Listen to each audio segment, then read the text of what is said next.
ابو بکر صدیق رضی اللہ عنہ پیدا ہوئے تو ہر طرف شرک کی تاریکیاں چھائی ہوئی تھیں۔ لوگ پتھر اور لکڑی کے بتوں کی پوجا کرتے تھے۔ ابو بکر بچپن ہی سے ذہین اور بہت نیک تھے۔ ہوش سنبھالا تو ماں باپ کو بتوں کی پوجا کرتے دیکھا، لیکن کسی نے ابو بکر کو بتوں کی پوجا کرتے نہ دیکھا، نہ کسی نے انہیں مجبور کیا۔ اس وقت عرب میں لکھنے پڑھنے کا رواج نہیں تھا، بہت تھوڑے لوگ لکھنا پڑھنا جانتے تھے۔ ابو بکر پڑھے لکھے لوگوں میں سے تھے، شاید انہوں نے بچپن ہی میں لکھنا پڑھنا سیکھ لیا تھا، لڑنے کا طریقہ اور ہتھیاروں کا استعمال بھی سیکھا تھا، اور تجارت کرنے کے گر بھی سیکھ لیے تھے۔ وہ کبھی نشے والی چیز کے قریب نہیں گئے، نہ کسی برے کام میں کبھی حصہ لیا۔ جوان ہوئے تو خوبیاں اور نکھر گئیں۔ 18 سال کی عمر میں تجارت کا پیشہ اختیار کیا۔ وہ یمن، شام اور عراق وغیرہ جاتے، وہاں سے کپڑا خرید کر لاتے اور فروخت کرتے۔ بہت جلد اپنی سچائی اور دیانت کی وجہ سے دوسرے تاجروں کو پیچھے چھوڑ گئے، دولت مند ہو گئے۔ مکے کے رئیسوں میں ان کا شمار ہونے لگا۔ جتنے دولت مند تھے اتنے ہی سخی، نرم دل اور لوگوں کے ہمدرد تھے۔ بھوکوں کو کھانا کھلاتے، ننگوں کو کپڑے پہناتے، بیواؤں اور یتیموں کی مدد کرتے۔ کسی کو مصیبت میں دیکھتے تو فوراً اس کی مدد کو پہنچتے۔ عام لوگوں کے ساتھ بہت محبت اور شفقت سے پیش آتے، کبھی جھوٹ نہیں بولتے تھے، شراب اور بتوں سے نفرت کرتے تھے۔ اس زمانے میں جو بے شمار دوسری برائیاں پھیلی ہوئی تھیں ان سے بھی دور رہتے تھے۔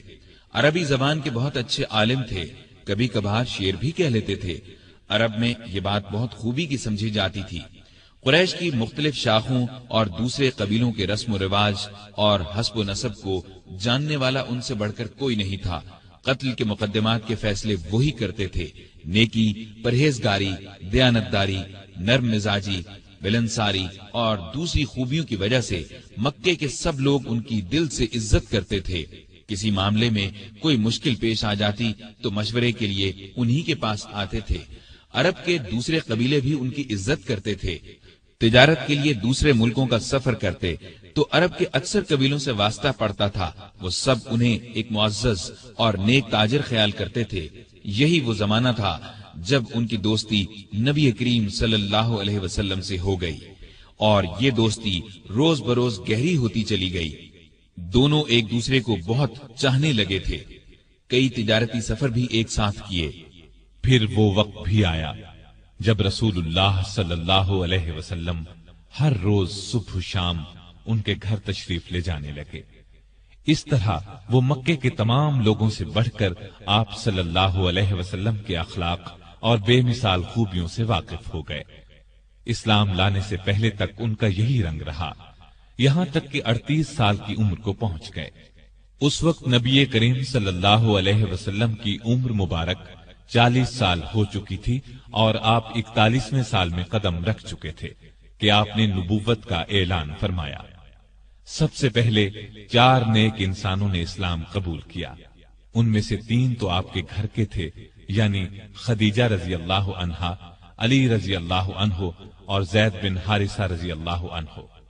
علی آپ کے چچا زاد بھائی تھے، آپ ہی کے پاس رہتے تھے، اور اس وقت ان کی عمر 10 برس تھی۔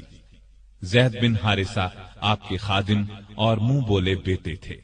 خدیجہ آپ کی بیوی تھیں۔ گھر سے باہر کے لوگوں میں سب سے پہلے ابو بکر صدیق رضی اللہ عنہ نے اسلام قبول کیا۔ گویا مردوں میں بھی سب سے پہلے یہی اسلام لائے۔ اسلام لاتے ہی آپ نے فوراً کہہ دیا، اب میری ہر چیز کا مالک اللہ اور اللہ کے رسول ہیں۔